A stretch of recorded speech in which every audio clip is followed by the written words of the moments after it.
There's one story that is quickly becoming the biggest story revolving around the Penguins, and I think it's going to be as long as the chatter keeps going the way it has. 2 weeks ago, Kevin Weeks of ESPN put out his eye emoji tweet saying, just something to keep an eye on. Tristan Jarry and Edmonton Oilers. And whenever that happens, you take it with a grain of salt. But there is somebody who is much more respected. Sorry to Kevin Weeks, but you're going one-on-one with the guy here. Elliot Friedman on Hockey Night in Canada says, quote, there's been a lot of noise around Tristan Jarry in the last 24 to 48 hours. I do think there's legitimate Edmonton interest in Jarry, but I think it's extremely complicated and it might not be possible, mainly because Pittsburgh has indicated it will not retain. First of all, that last part I thought was pretty obvious. Yes, I agree. There's no way they're going to retain. I know some people will be like, well, they have all the cap space. Who cares? If they're going to shed that contract, they will shed the entire thing. I don't think they want to pay him for the rest of this contract, no matter how much money it is on the contract, no matter how much you're retaining, I should say. So the Oilers, I will say they are probably a little bit desperate just because their season has not gone according to plan. A, they can't defend, Nick. Their defensive metrics are putrid. And B, they just can't get saves. And wow, shocker, you can't get saves from Stuart Skinner and Cal Pickard when you keep running back the same tandem every year that have proven to be not good enough in the playoffs. I also did want to add, Elliott did mention that they would want to keep Skinner and run Skinner and Jarry, so you can't potentially get Skinner back in that deal and have him play a few games to end the year, and then he's a UFA. The Penguins won't bring him back in that situation, but it doesn't look like that's going to happen. I would have no interest in Cal Pickard just because of his numbers are way worse than Skinner this year. I have no interest in taking back a contract like Darnell Nurse, for example. I think I'm good just with how much money he makes, his play, all that. Because that's the thing, Nick. The Oilers have to be really creative with this. They have no cap space right now. In fact, they have negative cap space basically. So they will have to really move out quite a bit of money to make this work. So you combine that with also the Oilers just not really having a whole lot that I would be interested in. It makes for a hard deal. So maybe another team comes calling or another team after that. The better Jarry plays, it's better for Kyle Dubas because potentially other teams could get involved. His value could go up and all that stuff. But I think Dubas is going to play this, He has no reason to rush this, especially with the standings, how great Jarry is playing. I think this is a decision that he makes into next year. And again, we just have to see where the team is also are on the trade deadline. You also got to make sure you're not rushing, Sergei Murashov. He's been great in the AHL. Nick, we saw a glimpse of what he could do in the NHL. Mostly positive results, a couple goals against Seattle that I think he would want back before he went down. Since going back down, he has been flawless.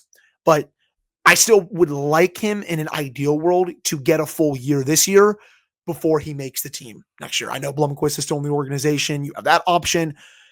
Silovs, I like for most of this year, but he's had 2 bad starts, and that's why they're kind of riding Jarry a little bit here. But the fact that we're even talking about this compared to where Jarry was for most of last season, it's pretty crazy. Now, here's the thing. I agree with you. I don't think the Penguins would be in any rush. I know that the beginning of that Elliot Friedman quote was, there's been a lot of noise in the last 24 to 48 hours. I don't think that's noise meaning Kyle Dubas is getting ready to call NHL Central Registry. I think that's noise meaning everybody around the league's like, well, I mean, Edmonton's going this way, Jarry's going this way. It feels like they should meet somewhere and it would be beneficial for the Oilers. But would it be beneficial for the Penguins? No, not in the current situation that they're in. But even, and you mentioned this, even if they wait into 2026, would you be comfortable handing the keys to, if this current trajectory continues, and of course, if Jarry continues to play that he has, because that's how this continues to be a story, would you be comfortable handing the keys to a playoff team, to a combination 2 of 3 of Silovs, Blomqvist, and Murashov this early in the game? Because Silovs is weird to say it, but most experienced, and this guy had under 20 games of NHL experience coming into this season, at least in the regular season. He did have that magical playoff run a couple years ago. But at the end of the day, would you be comfortable handing the keys to a playoff team to those 3 guys, not to mention a playoff team that is trying to get one last magical run out of 3 Hall of Famers? I think that is another factor that plays into this that other teams wouldn't quite have. That's also true. And also, what message are you sending to the core players if you make that trade? Are you giving up on us or something like that with where we are in the standings? I mean, at least right now, Nick, they're still in a playoff spot. So what message does that send? I still don't think the Penguins are going to be bona fide buyers at the deadline. Like Kyle Dubas has said multiple times, they're not going to take shortcuts. And I said last week on my pod, the only trade, a buy, like a buying a player would be like a depth option. Hey, this is a reward for the season that you're having. They're not going to move a first round pick or a second rounder or something like that. I don't think you're not seeing a host of trade in 2026. You're not seeing that level of trade coming. No, absolutely not. I think it would be a buy low option. I kind of speculated maybe someone on the back end on the bottom pairing because the bottom pairing still has not been good lately, but still that's a different discussion for a different day.